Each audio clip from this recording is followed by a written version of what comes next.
Preview. आदाब से programme रूबरू में आपका इस्तकबाल है। महाराष्ट्र न्यूज टुडे के इस प्रोग्राम में हम आपकी मुलाकात अलग अलग शख्सियत से करवाते हैं और आगे भी करवाते रहेंगे। आज हमारे जो मेहमान हैं डॉक्टर अजीज कादिर साहब, जो किसी तारुफ के मोहताज नहीं है, आप सब उन्हें बड़ी बखूबी जानते हैं। आज के जिंदगी के जो हालात, रोजमर्रा के जो हमने हालात बना रखे हैं लोग, और जो जरूरतें पैदा कर दी गई है हमारे जिंदगियों में, उसको लेकर के काफी सारे घरों में और काफी सारे समाज के काफी सारे लोगों में एक किस्म की बीमारी जन्म ले रही है। ये बीमारी ने अपनी जगह बना ली है ज़हनों में। उसे हम एहसास कमतरी कहिए, एहसास बरतरी कहिए, दोनों ही बीमारियां होती है। और जिंदगी को जो रिश्ते, जो समाज की जो एक दूसरे से मिलना मिलाना हुआ करता था, वहां पर भी कहीं ना कहीं गड़बड़ नजर आती है, जिसकी वजह से काफी सारे ज़हनी तौर पर स्ट्रेस बढ़ता जा रहा है। और उसकी वजह से अच्छे में अच्छा इंसान, अच्छा खासा इंसान कहेंगे, डिस्टर्ब हो गया है। और जिस उसकी वजह से जो समाज में हालात बदल रहे हैं, और वो सारा समाज उसका जिम्मेदार है, आप हम सब भी। अजीज कादिर साहब पिछले कई सालों से ऐसे मरीज जो समाज के हालात के रिश्ते नातों से तंग आकर डिप्रेशन में चले जाते हैं, और डिप्रेशन एक बीमारी है, वैसे लोगों का इलाज कर रहे हैं और कामयाबी से इलाज किया जाता है इस अजीज कादिर साहब के पास। हम उनसे आज गुफ्तगू करेंगे। सर, आपने हमें वक्त दिया, उसके लिए बहुत बहुत शुक्रिया। जैसे कि मैंने कहा सर, कि जिस तरह का सिस्टम हमने खुद बना लिया है जिंदगी जीने का, यह हम पर लाद दिया गया है।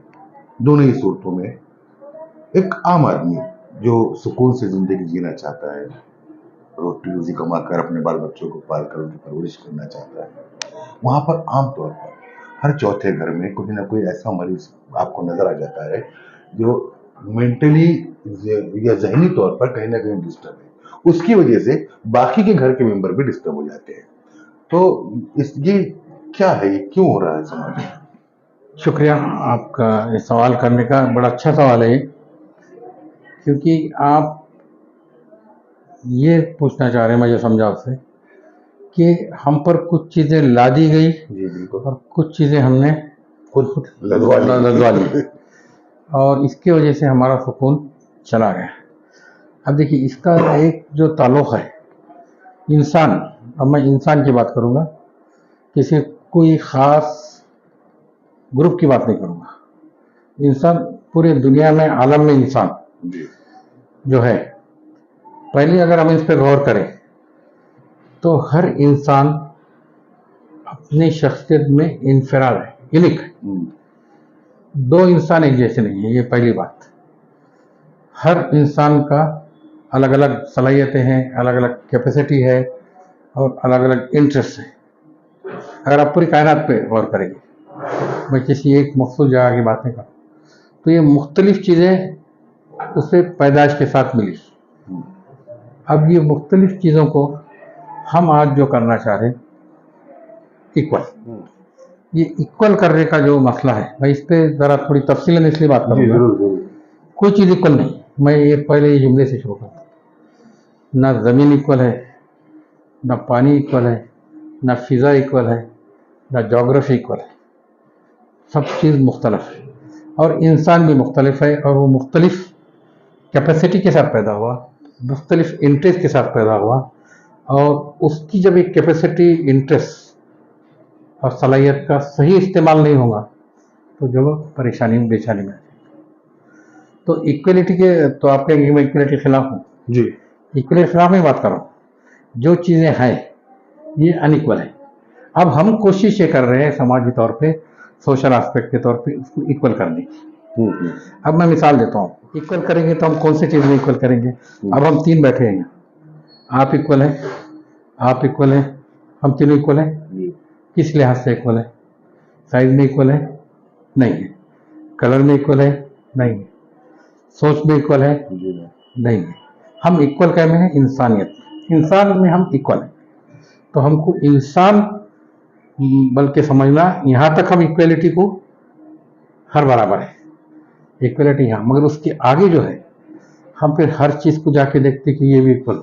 जाहिर है कि बनाने वाले ने हर इंसान की सोच, बनाने वाले ने हर चीज बनाया, हर उनका तो जहन, उनकी सोच तो देखने का वहां अंदाज। से जब उसका बिगाड़ आ जाएगा जी, तो उसका सुकून चला जाएगा। आपका कहने का मतलब है कि जो बनाने वाले ने हाँ, हर इंसान को मुख्तलिफ बनाया, तो अब उसके सलाहियत होगा, अब जो सिस्टम बनेंगे। जी, अब सिस्टम में हम क्या करें, मैं आपको एजुकेशन सिस्टम से आऊंगा, जी, दूसरी चीज पे बात अभी फिलहाल बाद में आऊंगा, जी, क्योंकि ये मसाइल शुरू होते स्कूल और कॉलेज से ही आ रहे हैं। देखिए, अब स्कूल में हम जो सिलेबस रखें वो सिलेबस सब बच्चों को एक जैसा पढ़ाया जाता है, हालांकि एक जैसी सलाहियत नहीं होती। सबके नहीं है।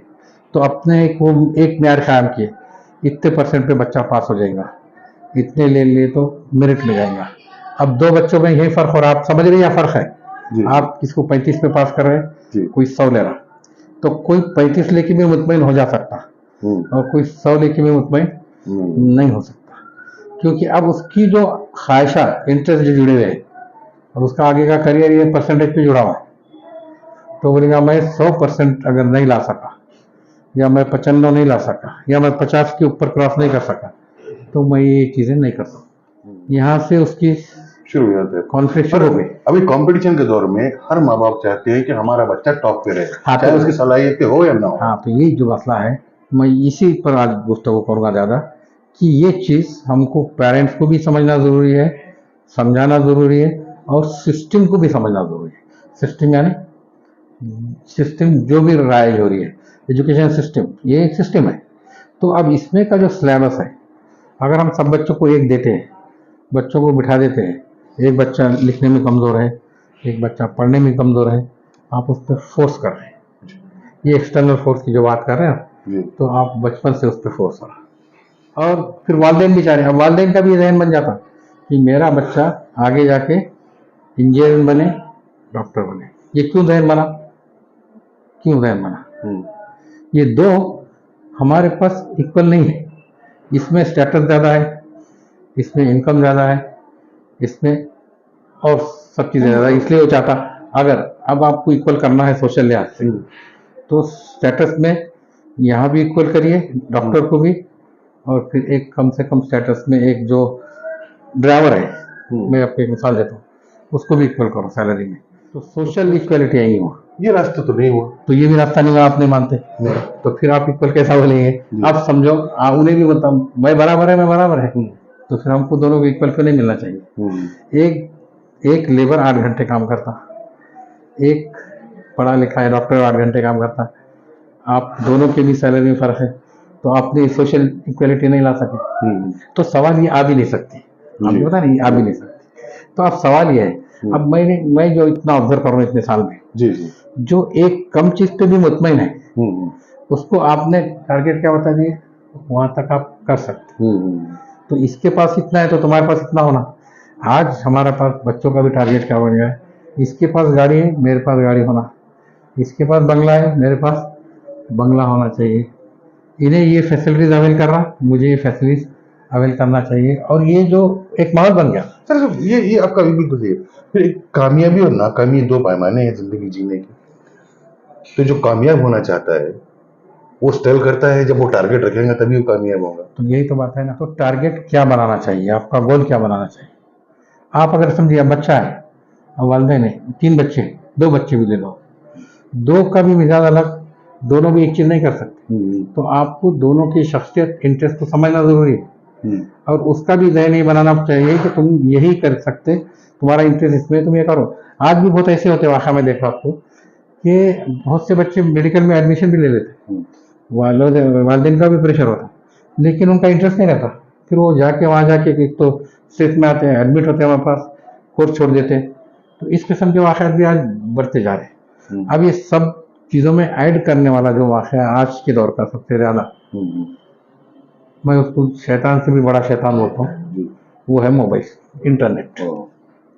इसकी वजह से अगर आप आज भी देखेंगे, हमारे पास नहीं बोले तो 15-16 ऐसे बच्चे होंगे जो इंटरनेट के इस्तेमाल की वजह से उनका सुकून चला गया, रात रात जाग रहे, फिर उस पर गलत गलत चीज़ों में इन्वॉल्व हो रहे, पोर्नोग्राफी में इन्वॉल्व हो रहे, गलत गलत चीज़ें देख रहे, फिर वालदेन की नहीं सुन रहे, गलत गलत ताल्लुकात कायम कर रहे, गलत गलत वर्चुअल रिलेशन कायम कर रहे, उससे उनका सुकून। तरक्की की कीमत चुकाने तो है।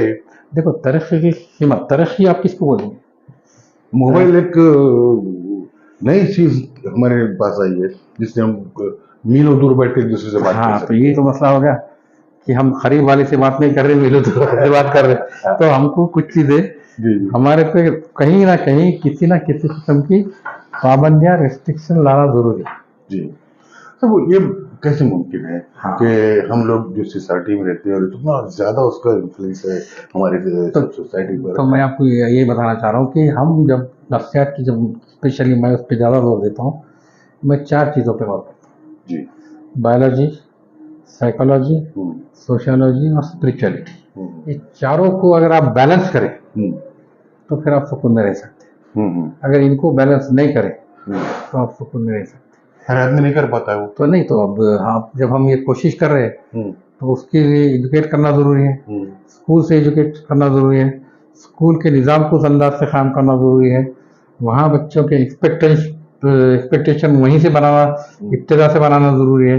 अब आज भी अगर गौर करेंगे, जो हमारे दौर में था, समझो डॉक्टर, इंजीनियर, आज भी मैं समझता हूँ इतने फील्ड्स होने के बावजूद भी लोगों के ज़हन में हुए कि जाके डॉक्टर, इंजीनियर या और कोई गया तो सीए, और जहाँ भी इनकम का ज़्यादा है वो ब्रांच में जाना, वो आज भी नहीं सोचता मैं दूसरे ब्रांचेस सेलेक्ट करूँ। तो ये जहन क्यों हो गया कि ये जहन को हमने इस तालीम सिस्टम में भी कायम रखे। तो साइंस सिस्टम में जो उसकी सलाहियत है, और उस सलाहियत को अगर उभारना शुरू करे बचपन से, तो फिर उसका चाहे किसी भी फील्ड में सलाहियत हो हाँ, उसकी। तो उसके लिए एक जैसे एग्जाम, एक जैसा सिलेबस। आपको 2 चीज़ बोलता हूँ, इक्वेलिटी का मतलब मैं आपको बोल दूंगा कि एक ही ड्रेस, यूनिफॉर्म जो आपको इसको बोलेंगे, कहीं का ड्रेस जो रेडीमेड है, अब आपकी उम्र कुछ नहीं है, समझो सबकी उम्र एक जैसी है, आप एक साइज का उसको ड्रेस दे रहे हैं, वो उसको फिट नहीं होगा बराबर। बेचैन हो जाएंगे वो। फिट क्यों नहीं होगा? क्यों नहीं होगा? एक ड्रेस सबके अलग अलग बनावट। बनावट अलग अलग है, साइज अलग अलग है, शेप अलग अलग है, हाइट कम ज़्यादा है, तो इसमें आपको टेलर मेड करना पड़ेगा। रेडीमेड जिसको बोलते हैं आप, जी जी। तो रेडीमेड के लिए टेलर मेड। तो एजुकेशन सिस्टम में भी हमको टेलर मेड शुरू से करना पड़ेगा। सर एक सवाल मैं पूछना चाहता हूँ आपसे कि हम जिस मौजूद पर गुफ्तगू कर रहे हैं, तो जो आपके दिमाग में है कि जिससे जिंदगी आसान होगी और जिससे इक्वलिटी का जो आपका कॉन्सेप्ट है वो बराबर प्रॉपर चैनल से जाएगा, वो ऐसा दुनिया जमीन में किसी मुल्क में ऐसा देखा है आपने कि भाई वो सिस्टम अच्छा है? देखिए, कई सिस्टम तो अच्छे हैं, कई जगह लाए भी जा रहे हैं और उस पर तजुर्बे किए जा रहे हैं बार बार। तो अब इसमें भी जो कंसेप्ट है, इक्वेलिटी और इक्विटी, ये 2 कंसेप्ट है जी। तो इक्विटी का मतलब क्या है और इक्वेलिटी का मतलब क्या है? इक्विलिटी यानी दोनों को बराबर बराबर। मैं इसकी मोटी मिसाल अक्सर लोगों को देता हूँ कि इक्वेलिटी यानी आप एक उम्र के बच्चे भी है, समझो आप उनकी एक की भूख है 2 रोटी, एक की भूख हो सकती 4 हो सकती है, 4 रोटी है ना। तो आपने तय कर लिया कि इक्वल देना है, तो इसको भी 2 देंगे आप, इसको भी 2 देंगे, तो इसमें इंसाफ किसके साथ होएगा? जिसकी 2 की भूख है उसके साथ हो जाएगा, जिसकी 4 की वो क्या बोलेगा? मेरे साथ नाइंसाफी हुई, वो बेचैन है। अब आप 2 भूख वाले को 2 ही देंगे और 4 वाले को 4 देंगे, तो दोनों भी बोलेंगे हमारे साथ इंसाफ हुआ। ये है इक्विटी। तो जिसकी जितनी सलाहियत, पोटेंशियल, ये भी लोग तस्लीम कर रहे हैं, मान रहे हैं, और इस पर भी काफी काम अमल नहीं हो रहा ना। हाँ, अमल नहीं हो रहा। तो अमली सिस्टम लाने के लिए, इसको उतना समझने के लिए वक्त देना जरूरी है। मिसाल के तौर पर हम आजकल रेडीमेड और फास्ट के चक्कर में चले गए। मिसाल के तौर पर हम पोल्ट्री फार्म की एक मिसाल लेंगे जहां पर हम बच्चों लाकर उसे बड़ा कर उसका वजन बढ़ाकर इक्वालिटी के साथ उसको क्या गिजा देकर हम पैसे कमाते हैं। आज हमारी सोसाइटी में हम अपनी जो नई पीढ़ी है, कहीं हम उनको उस तरह का ट्रीट नहीं कर रहे? तो वही तो हो रहा है ना। देखिए, आप जो कर रहे हैं आज, आप इक्वलिटी का जो कंसेप्ट डाल रहे हैं, उससे जहाँ तक मेरा आज तक तजुर्बा है इसमें फील्ड में, इक्वलिटी यानी मसावी, बराबर बराबर, उससे मसाइल बढ़ रहे, कम नहीं हो रहे। अगर इक्विटी करेंगे तो मसाइल कम होंगे। और जहन ऐसा बन गया कि हम इक्वल है तो हम लड़ रहे हैं। जी जी। हम लड़ रहे के लिए, हम मसावत के लिए लड़ रहे हैं, हम इक्वलिटी के लिए लड़ रहे हैं। जी। हम अगर समझो आपने तय कर लिया कि दोनों को दो दो रोटी देंगे, हाँ, तो हम लड़ रहे क्या, दोनों को चार चार दे दो, ठीक है। बस चार दिए तो दो वाले का क्या आएगा, उसका ने इसराफ हो जाएगा, उसका गलत इस्तेमाल करेगा, तो ऐसा गलत इस्तेमाल आज बहुत बढ़ने लग गया। या चार खाएगा ओवरवेट हो जाएगा, बदहजमी हो जाएगी। सोसाइटी में हम अगर हम हमारे पिछले दौर देखें, वहाँ पर सिस्टम हुआ करता था, खानदानी सिस्टम हुआ करता था, जहाँ पर एक प्रमुख हुआ करता था, दादाजी या नाना जी जो भी थे वो, और वो सारे खानदान को साथ में लेकर कोशिश करता था कि सबकी सलाहियतों के हिसाब से उसको बढ़ावा दिया जाए, और कहीं कहीं किसी हद तक वो लोग कामयाब भी थे। नहीं, ये ज्यादा कामयाब थे, किसी हद तक नहीं बोलूंगा मैं, इसकी वजह मैं बताऊँ कि देखिए, अब अगर आप पूरी दुनिया को एक साथ समझने लगेंगे या पूरे खत्ते को एक साथ समझने लगेंगे, मुश्किल होता है, तो उतना मैनेज करना मुश्किल है।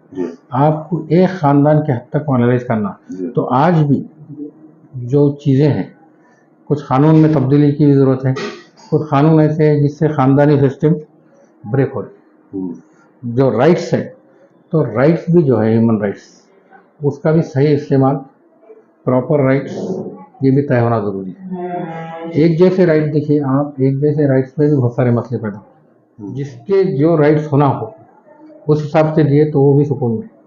अगर जहाँ बैलेंस हो गया तो वहाँ इम्बैलेंस रहने वाला है। तो वो लाने के लिए सिस्टम, कोशिश तो उसी की होना चाहिए जो सिस्टम में इक्विटी आए, इक्वलिटी नहीं। मैं आपको फिर लफ्ज दोहरा रहा हूँ, क्योंकि इक्विटी का मतलब क्या है। देखिए, अब एक आप ले लीजिए वकील है या एक डॉक्टर है, तो आप दोनों अपने प्रोफेशन में वो माहिर है, वो मगर वो ना उस प्रोफेशन में खुश रहते हैं, लेकिन जब सामने वाला बोलता मैं भी इसके बराबर है, तो वहाँ आके फिर गड़बड़ शुरू हो जाती है। यानी नफ्सियाती तौर पर इंसान अपने से आला किसी को देखना नहीं चाहता, इसका मतलब। हाँ, ये भी है। देखिए, अब ये भी बहुत सी चीजें, अब यहाँ पर जो आता है, फिर मैं इसमें जो आता हूँ तीसरी चीज पे, स्पिरिचुअलिटी पे आता हूँ जी। अब स्पिरिचुअलिटी का मतलब क्या है, जिसको लोग अलग अलग अंदाज से उसकी तारीफ करते हैं, पर जिसमें मॉरल है, जिसमें मजहब को नहीं मानने वालों की भी स्पिरिचुअलिटी है, मुख्तलिफ मज़ाहिब को मानने वालों की भी स्पिरिचुअलिटी है, लेकिन हर मजहब ने ये सिखाया है कि आप अभी बशरनवाज साहब का कुछ शेर मुझे या कॉल बता रहे थे कि कामयाबी के पीछे हम दौड़ते क्योंकि सुकून मिलता नहीं। वो शेर इस तरह है कि उन्हें कामयाबी में, उन्हें कामयाबी सुकून नजर आया तो हम दौड़ते रहे, तो हम दौड़ते रहे, और हमें सुकून में कामयाबी नजर आई। तो असल मकसद ये होना कि हम सुकून में रहें, ये बहुत अहम बात है, और तकरीबन सभी रिलीजन का ये प्रिंसिपल है। हर कोई चाहता सुकून। तो अब सुकून में, अब उसकी जो भी सिस्टम है, वो सिस्टम में अगर वो ढल जाए तो उसमें सुकून, अगर ना ढले, वहां से उसको प्रॉब्लम्स आ रहे हैं, तो उसका सुकून खत्म हो जाता है। तो वो सिस्टम को भी आपको नजर रखना है, जहां हम टेलर मेड करते हैं। टेलर मेड यूनिफॉर्म में आप बोलेंगे सबको एक ड्रेस पहना दे रहा हूँ, बट टेलर मेड में ड्रेस एक भी अगर है तो उसके साइज, फिटिंग, सेक्स, ये हर चीज आप देखेंगे। आज नहीं तो पहले सिस्टम को चेंज करना पड़ेगा। इक्वलिटी कंसेप्ट देखिए आप, अगर आज हम बोल रहे भी, सालों से बोल रहे हैं इक्वलिटी, हम कहाँ है, मैं अभी भी वादे किया आपको। इक्वल हम इंसान हैं, इंसानों को कम बड़ा छोटा, मर्द हो या औरत, किसी में तफरका नहीं करना है। आपके सबके इंसानियत के हिसाब से राइट हो एक जैसे, लेकिन आपके इनफिरादी अमल के हिसाब से, इनफिरादी ख्वाहिश के हिसाब से, इनफिरादी आपके कैपेसिटी के हिसाब से वो अलग अलग है। और उसको जब तक आप तवज्जो नहीं देंगे और उसका आप रिस्पेक्ट नहीं करेंगे, तो आपका सुकून नहीं आने वाला है। क्योंकि बायोलॉजी हर एक की अलग है, एक जैसी नहीं है। बायोलॉजी में रेंज है, एक फिक्स नहीं है, वहाँ भी रेंज है। तो हर चीज़ का रेंज है। तो बायोलॉजिकल फंक्शंस में भी जो रेंज है, तो रेंज को भी आपको मद्देनजर रखना जरूरी है।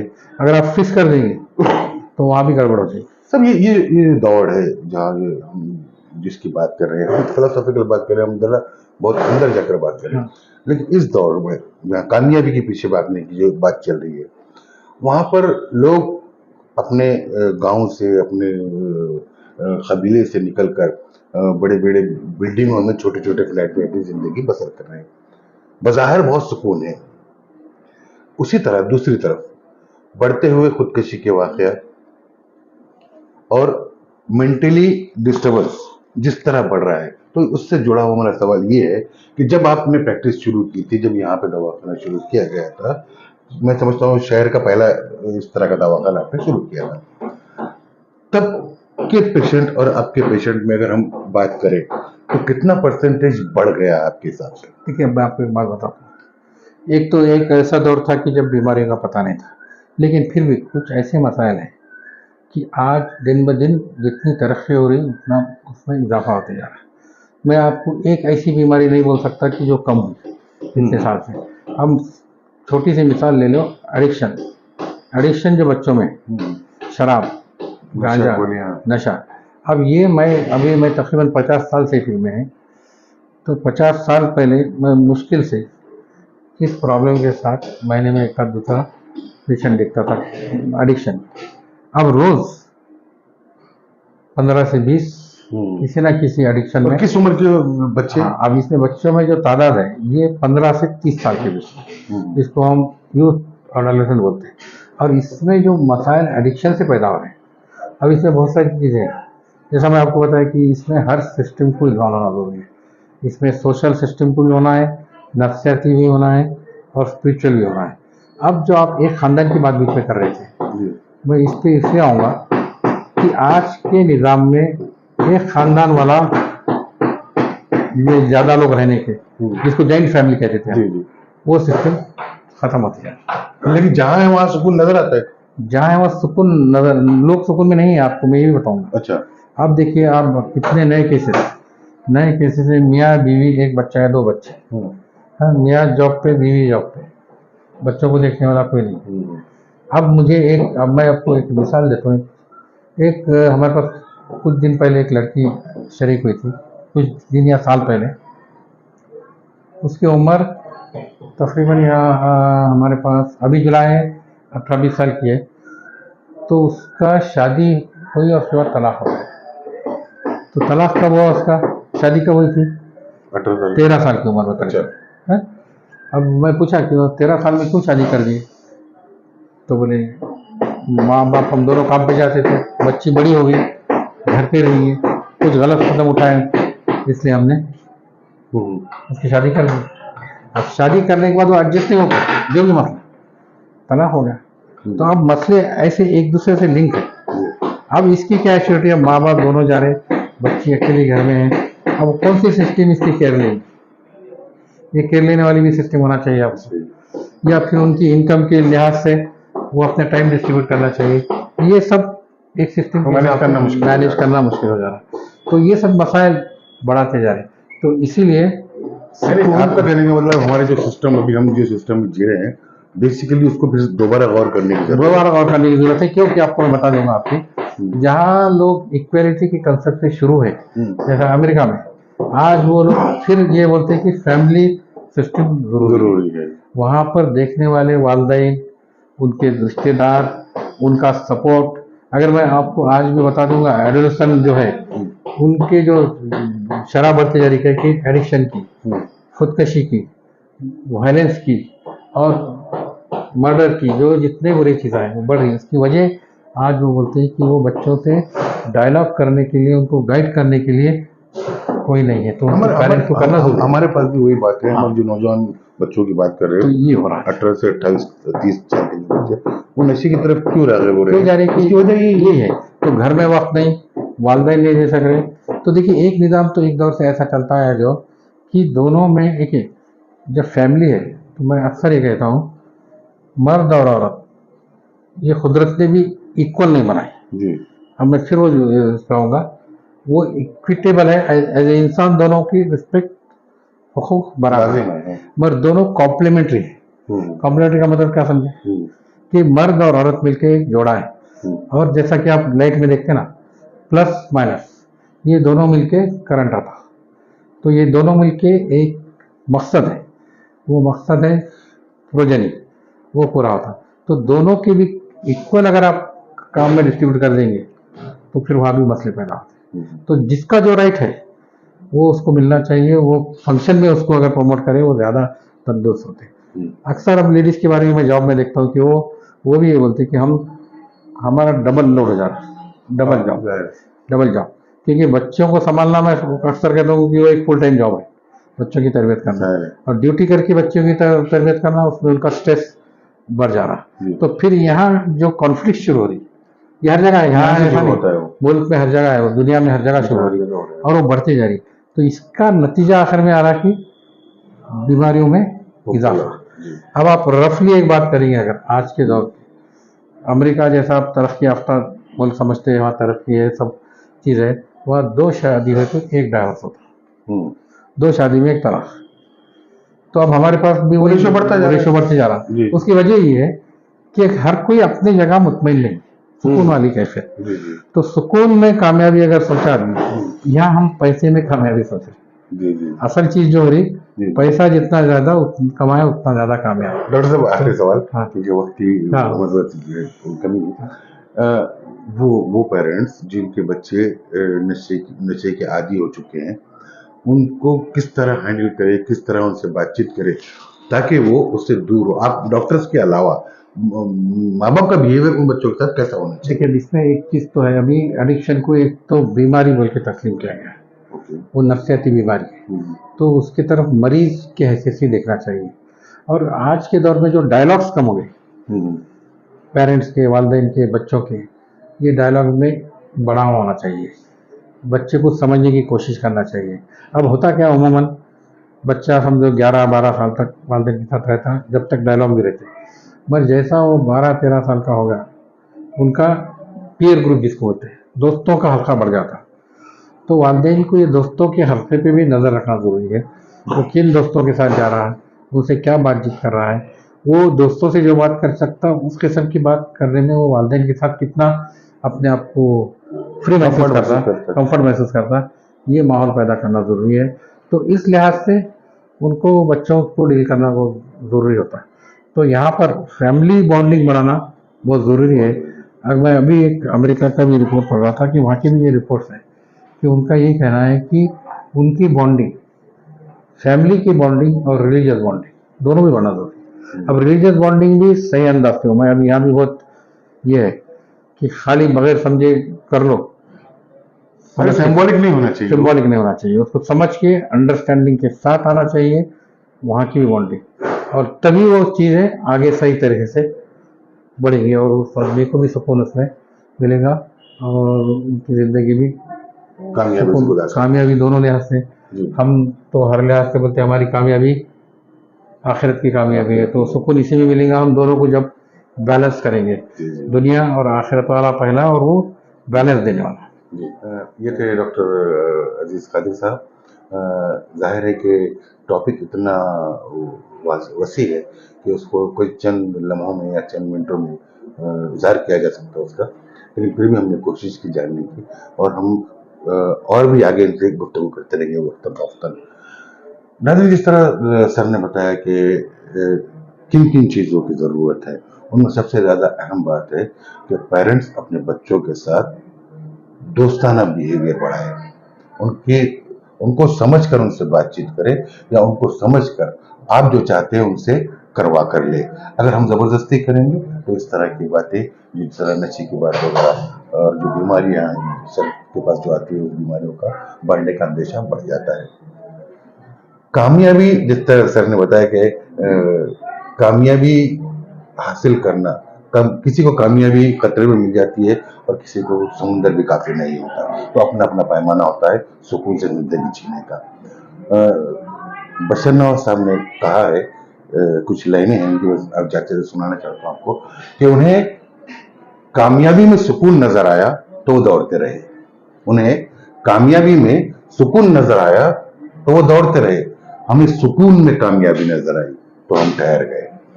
तो कोशिश कीजिए कि ठहर कर सोचने की, ताकि जिंदगी आपकी, हमारी और हमारे आने वाले बच्चों की आसानी से गुजर जाए, कि बिना किसी बीमारी के हम अपना सफर तय कर सकें।